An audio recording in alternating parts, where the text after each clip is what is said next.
Welcome, everybody. Here at the Garden Club in person, we have a packed audience of about 20 people. Thank you so much for being here.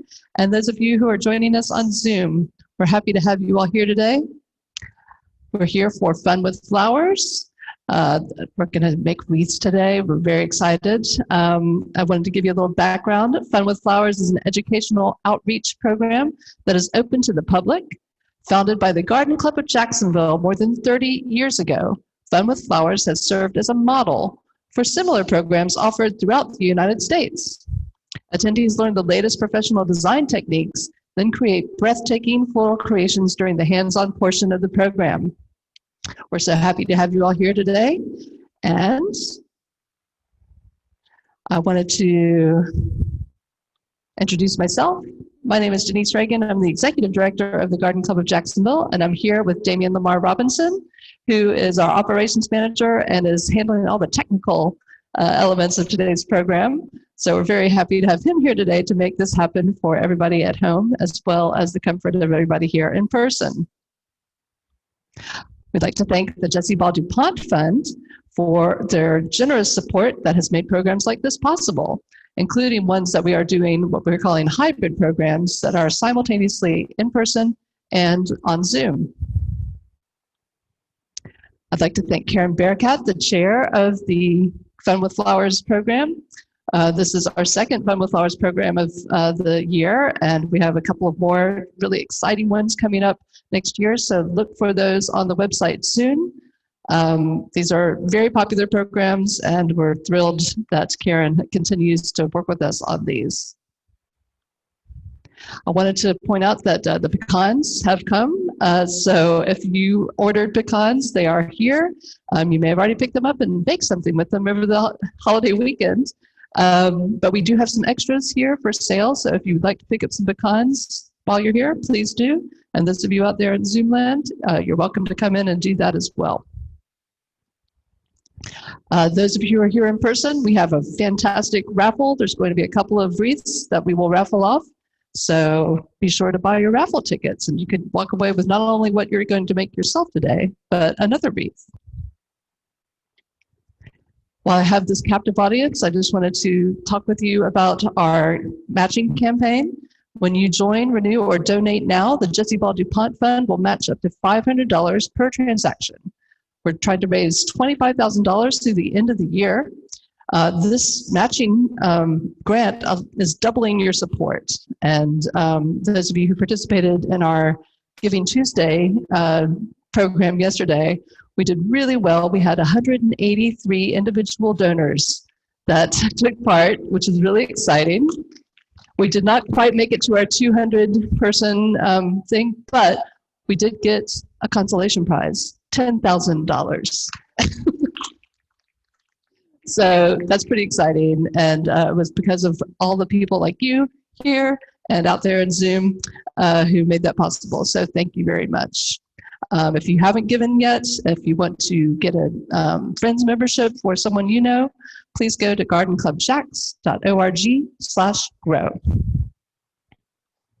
All right, now we come to the best part of the program, which is to get Sandra Pfaff on her way. Sandra is the lead event designer from Anything with Plants and Flowers and Amazing Wedding Productions. She is a veteran presenter for Fun with Flowers. Sandra has an extensive experience in creating custom centerpieces and bouquets to planning events ranging from intimate dinners to lavish corporate affairs. And we are very, very lucky to have her with us here today. So with that, I wanted to mention that if you have questions for her on Zoom, please put them in the chat. And then if you have questions for her, we have a microphone here for you to ask your questions so that everybody can hear it for the recording as well. All right, so with that, I'm going to stop sharing my screen so that we can go to Sandra live at the Garden Club.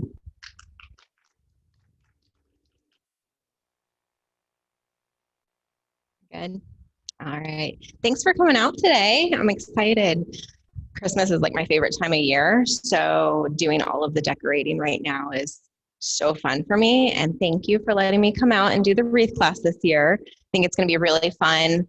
There's a lot of different mechanics and ways to decorate for the holidays. So if you guys have questions for your personal decor that you have at home that you might have questions on, feel free to ask. I'm going to do two different designs. I'm going to do a wreath, so that way we can get kind of the basic formation down, and then that's what we're going to do hands-on. And I also brought another little fun floral design where we can make a mini tree. I don't know if anyone's seen that online. It's all product that you can find at your local hobby stores and all that kind of good stuff. So I'm going to start with some of our basic tools and greenery and items that we use throughout the season. A lot of this you guys probably have at your home or know that you can get very easily. I know when you guys walked in or stopped by yesterday for the Zoom people, there's ornaments, literally can get anywhere. There's pine cones that I did bring with me that we can play with if you like more of a natural look. And then there's all different kinds of ribbons. So the great thing now with Christmas is that there's so many different color palettes that you can play with, and some coastal themes because we're in Florida. You can do more wintry Wonderland, which is my personal favorite because I'm from Ohio, so I have to bring the North with me. And then you can do some whimsical, like that Dr. Seuss kind of look. So, but I'm going to show you the basics, and then really you can add your style on top of it.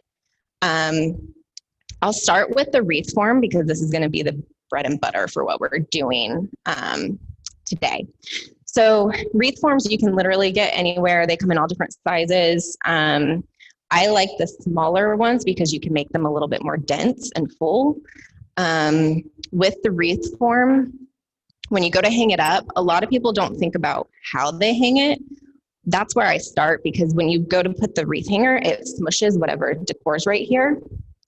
So you can take just a little pipe cleaner, and then that's what I just wrap it around the holder, and depending on how thick you want to go or how long you need that to hang down, this is just the backing. So this is the front of the wreath, and the flat side's your back. And just having this hanger there, again, a mechanic kind of thing.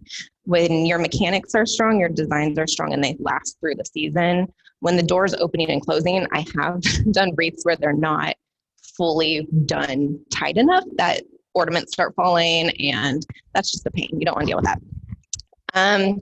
So at your tables and at home, you guys have different types of greenery. This one is very common down here. It's called your Florida cedar. It's a very flat, very soft. This is good for the bulk, the filling in of everything. I usually will start with this first. You also have this long needle, which there's a couple different varieties that I brought. It's called Princess Pine. This is what I would always get my Christmas trees in Ohio for, but down here it's not as popular. Makes me sad. But you guys have the really pretty Douglas fir and noble firs that are these soft, and this is where you can fill in and get that traditional Christmas greenery look. All of them are super fragrant. I think that the noble and the Douglas fir are going to be your most fragrant. So if that's what you're looking for, that's where I would kind of start your search when you're doing your shopping around. So when you go to make your wreath, you'll see you have individual pieces that kind of look like this. So clearly you can't just do that, and that's not pretty. So with all of these little, they're called laterals, and you can cut these guys. And usually I don't cut them too small. Like if I cut this, that's just gonna get kind of lost in there.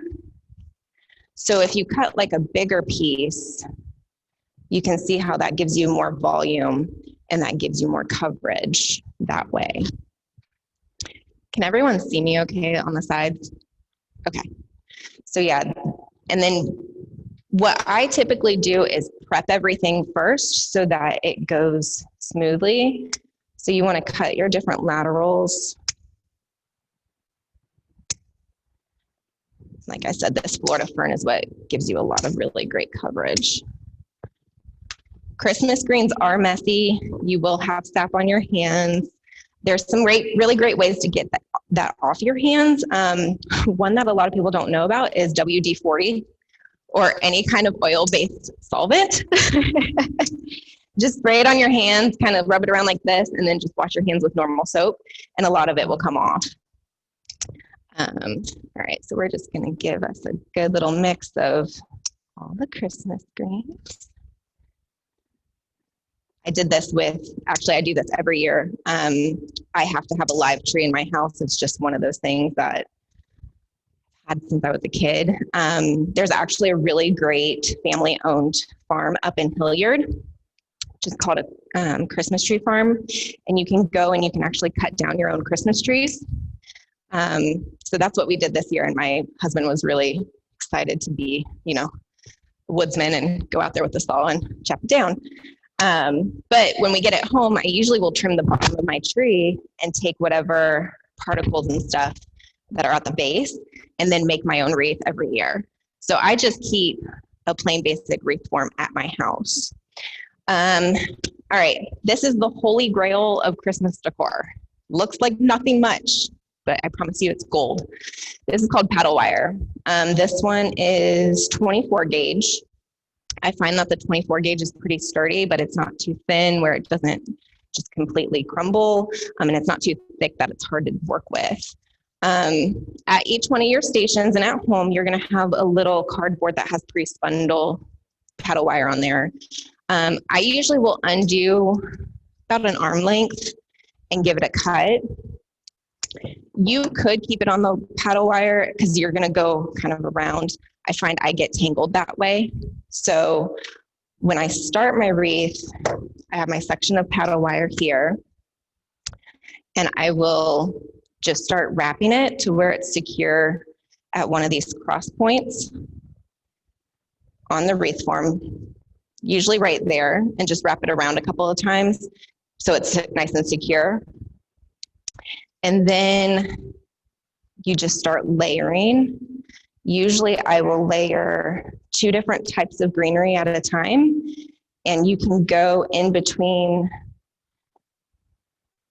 So this particular form has 4 different sections. You have a middle and then you have your outside ones. So I'll go in the middle because that's where this green is starting and wrap it around a couple of times.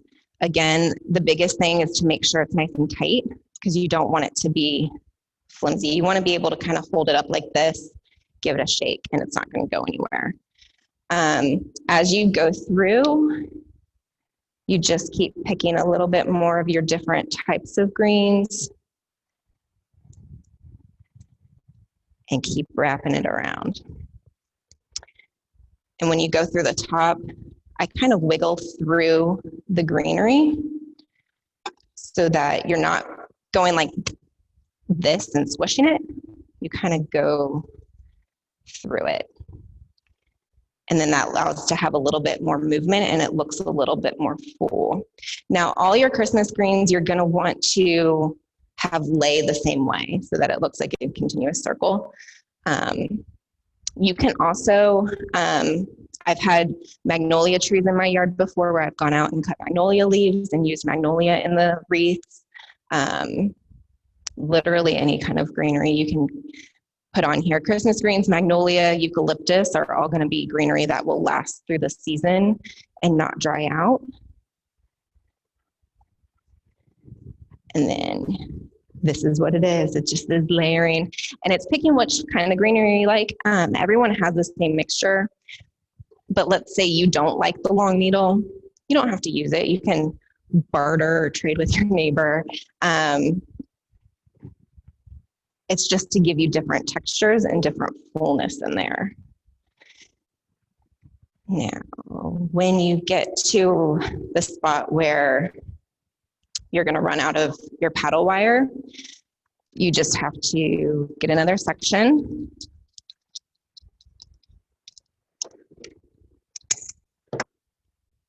And I will just lay it together like this and twist. And again, twist tight so that it stays together. I usually give myself a good inch of wire on either side to make sure it's nice and sturdy. So as I do this, does anyone have any questions on this or any of your own decor that you guys have? No. Yeah.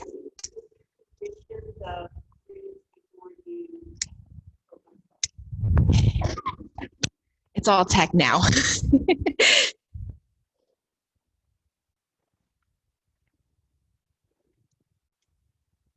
Did you condition the greens before you started this? No, Christmas greens are really hardy in themselves. They will last through the season. So as long as it's fresh greenery, it will last cut like this throughout the month. Usually when I have my wreath up at the house and on the door, I'll just kind of mist it every couple weeks just to give it some moisture, mainly because my house is, the door's not facing where they get a lot of moisture. It has a large overhang. But yeah, they'll last. I've had, it's the same as your Christmas tree, and those I've had last until New Year's. Usually every year I put it in the bonfire and have a bonfire.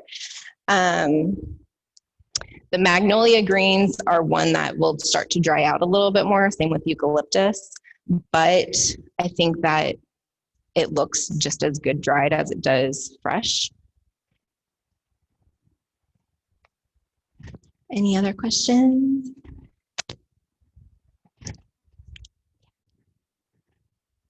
Anyone on Zoom? Nope. Yeah, so it's just, this is very repetitive work. It's almost like a meditation kind of. You just kind of have to keep going with it. Sandra, you'll be happy to hear that a lot of people are actually working along with you. Are they? So I can see them. Yeah, like I said, the key is just to have that different layering. You want to make sure it's nice and thick and then tight. If you don't do the petal wire tight enough, it will start to fall apart. So I will finish this when you guys start working on yours here. In the meantime, another thing that you can do too with paddle wire, because that, and you can get that anywhere, any craft store, Joann's, Michael's. I think they even sell it at the dollar store. You can make garlands. So does anyone make fresh garlands for their house, or do they all have silk? Any garlands that go up? So if you do like fresh flowers and greenery, like I said, it's kind of my thing because I like the smell of it. You can also make garlands with the paddle wire. And again, it's a lot of layering. This is where you can keep the wire on the spool.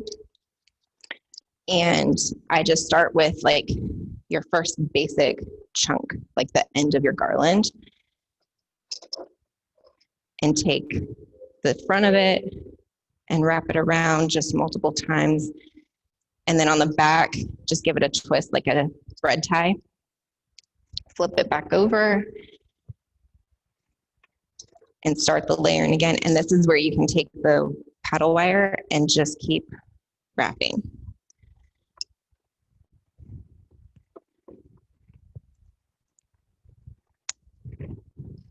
So if these are your next section, you lay it on top and you keep going through with your paddle wire. And you keep doing that, and then you'd have a nice garland for your table, fireplace mantle. Sometimes I'll make these as swags and put a big bow on the top for sconces outside. Just something nice. And then you can also do the LED fairy lights, the battery operated ones, and just kind of mix them in there too. Just different fresh decor that you can have at your house. Okay, and then one other thing, coming back to your wreath or kind of your garland too, is a bow.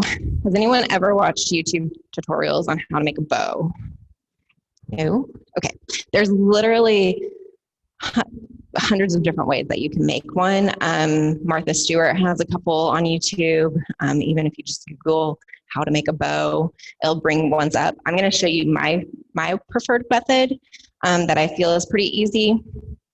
This is just your basic inch ribbon. So I start with holding it. I'm right-handed, so left hand, finger and thumb, and making loops. And you see like this ribbon has a front and a back, so this doesn't have the glitter, this one does. This is also a wired ribbon, which is, it makes it a lot easier when you're not familiar with making bows. It holds it a lot better. So finger and thumb, twist.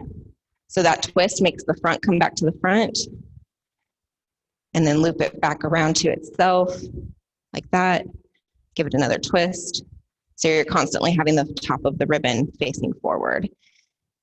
And you just keep repeating that and giving it a twist. And each loop, I go a little bit bigger. You can make however many loops you want. For the wreath, I would probably do about 4 loops per side, just for the size of the wreath. I'm just going to do this one real quick.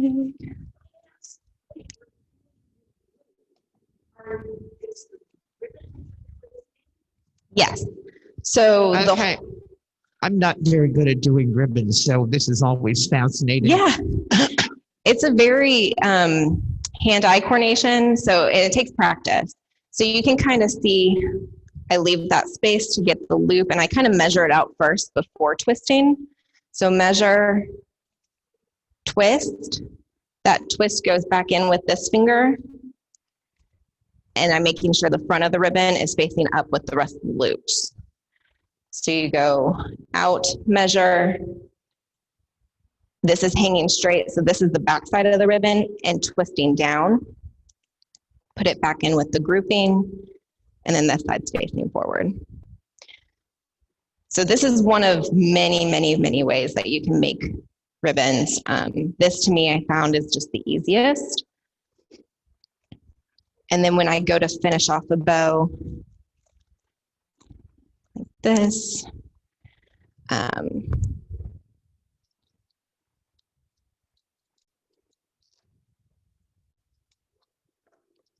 again use paddle wire because it just is convenient. I'll give myself a good little, about a foot, I guess. Keeping this tight, and this is why having wired ribbon, if you're not familiar with making bows and holding them, this makes it stay. So just putting the wire on top, kind of hairpin the wire back. So now you have those two. You have the top of your bow, and again, just twist. And that will hold it together, and then you can kind of go back through and fluff where you need to fluff. And then when you go to attach it, it's as easy as just opening that wire in the back. This is where you kind of pay attention. So if this is your top of your holder, you can do your bow anywhere. Personally, I like my bows at the bottom and then the ribbons hanging down. You could do your bows at the top and have more ribbon kind of wrapping around, just personal preference. And usually I'll do all of the bows and ornaments after it's all fully greened up, but this just gives you an idea. So typically with anything that I add to the wreath, I use the wire because I think it's more secure and it holds things a little bit better. If you glue into it, you can use a hot glue gun. Just know that it doesn't stick very well to greenery. So if you're going to use a glue gun, like with your ornaments, I would use it with your ribbon. Gluing into the ribbon is going to give it a nice backing that the glue would adhere to. And then, can you hand me a pine cone, please? Forgot to grab one. These are up here too for when you guys are making yours, if you want pine cones for a natural look. So these are, I mean, just any pine cones, again, with wire. Good stuff. Give myself another little section. Pine cones and ornaments usually will have a point where you can connect to. Ornaments will usually have the top of the ornament, that little nub that you can kind of wrap around onto. Pine cones, I go in between the slots like this, just give it a nice pull and twist it around.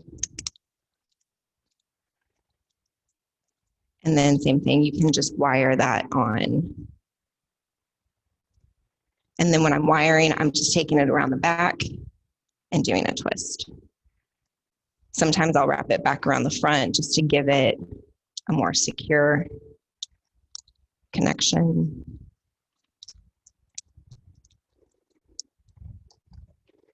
So you can see that's about halfway, but we'll keep going this way. I'd usually add like another pine cone here and here. And then if you're adding any kind of berries or any kind of additional ribbon or whatever ornaments you guys have, kind of go in between. Typically the rule of thumb is 3s or 5s, odd numbers. So you'd like 1, 2, 3, or 1, 2, 3, 4, 5, that kind of thing. And then I also do have some filler, like that's up here. This is just a dyed greenery. That's Italian ruscus that is bleached and then dyed. If you have a traditional kind of look, you're more than welcome to come up here and use some of this. If your paddle wire is nice and tight on the wreath, then you can take these pieces and kind of tuck them in there, and that paddle wire is going to hold that in there too. If you want a little extra security, you can put a dab of glue on the end and kind of wiggle it in there too. And this just gives you a more traditional like red coloring and another texture. So that is the basics of wreaths. Any questions on how to make a wreath or any of those details that I just kind of went over? I know there's like, let's go. Yeah, it's really easy. Everyone out there has different types of greenery. Like I said, you have the 3 different types. There's also out there, I had a little bit of juniper berry. You'll see it has little blueberries on there that you can cut up and use in your wreath too. Some people like it, some people don't. The smell bothers me, so I don't usually use it. And then, yeah, you can share with your neighbor if you see like, oh, I want all the long needles. You guys can share. But yeah, so that is the wreath. And then I'm going to finish this one up for a raffle that we're going to do. And then I'm also going to be working on this little guy, which this is going to turn into be a little mini Christmas tree. So this again is all stuff that you can get from like a craft store. It's just a small little tray. This is Oasis foam. It's just a wet foam that you can soak, and it acts as a sponge for the Christmas greens to stay fresh, especially inside where it's hot. The wreaths outside usually stay pretty good because it's a little cooler, hopefully in Florida. But this guy, we just cut down the top just a little bit to give it that shape to kind of taper in. And I started this with just some cedar and then taped it with Oasis tape, so wet tape, so it holds that bond. And then as I go through this, I just do a nice mixture. When you get to the top, you cut the stems to the length that you like so that you're getting that Christmas tree look. These are kind of fun to have because it's like the little mini tree that you can decorate and keep tabletop. If you've ever gone to Michael's or Joann's, they have that little mini tree section that has the teeny tiny ornaments. You can put those on here. You can put the little candy canes, are cute to put in here. And then I also you can do fresh flowers too if you want to do that. The flowers won't last as long as the greens, but they are cute. I personally am not a big baby's breath fan, but for Christmas, you can add that in too. And it ends up looking a little bit like snow.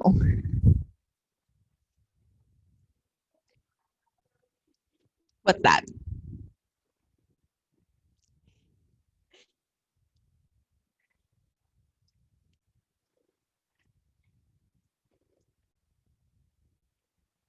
little snow, a little flocked. Do you have to condition the baby's breath to use it? No, this is fresh baby's breath. I have it actually in this week for a wedding. So I just grabbed a couple stems for it. And because this oasis block is for fresh flowers, it keeps it nice and moist. Like I said, that would probably, as long as you keep this watered, the greenery will last for a good while, just like your wreath. The baby's breath will probably only last maybe a week and a half at the most. And then you can just pick that out and replace it. But any of those ornaments that you do, will stay fresh too.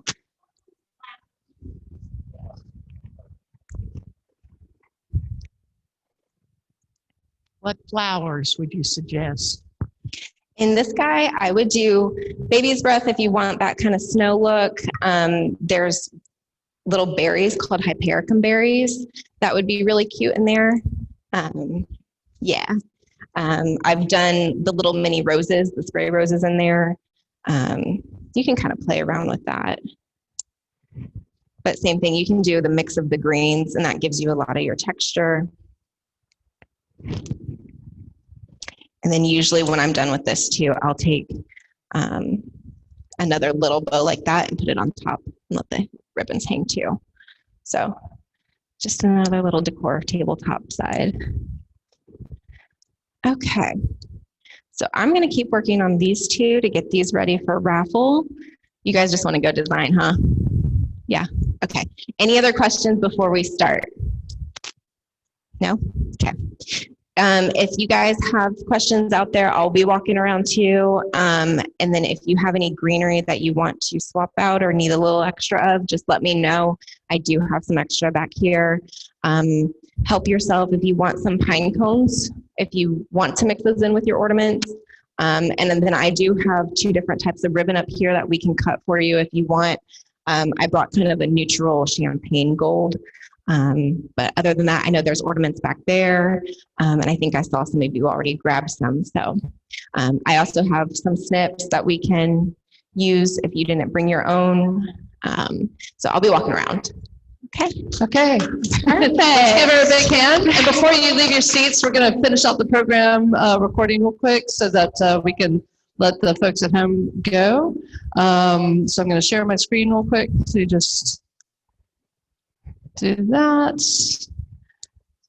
And once again, I want to thank Sandra Pfaff from Anything with Plants and Flowers and Amazing Wedding Productions. If you haven't worked with her on a bouquet or plants or an event, please do, because she's amazing and it's a great local company that we love working with. Thank you so much, Sandra. Let's give her a big hand. Thank you. I want to remind you of a couple of things that are coming up. We have our Holiday Garden Boutique, December 18th, 19th, and 20th. We're going to fill this room with all sorts of beautiful items, holiday decor, springtime gifts, gardening things, jewelry, accessories. So come to your last minute shopping with us. And that leads up to our Luminaria night, which is December 20th, Riverside Avondale Luminaria. If you've never done it, please take part. It's so fun. We will have Luminaria out here. We're also working with all of our neighbors to get them to set up Luminaria. And we will have Go Tuck in here, which will be doing live, doing open air tuk-tuk tours. If you've never been on a tuk-tuk, it's a very fun experience. So please go to our website and look at that. Little preview of January Combined Circles program, Monarch Butterflies.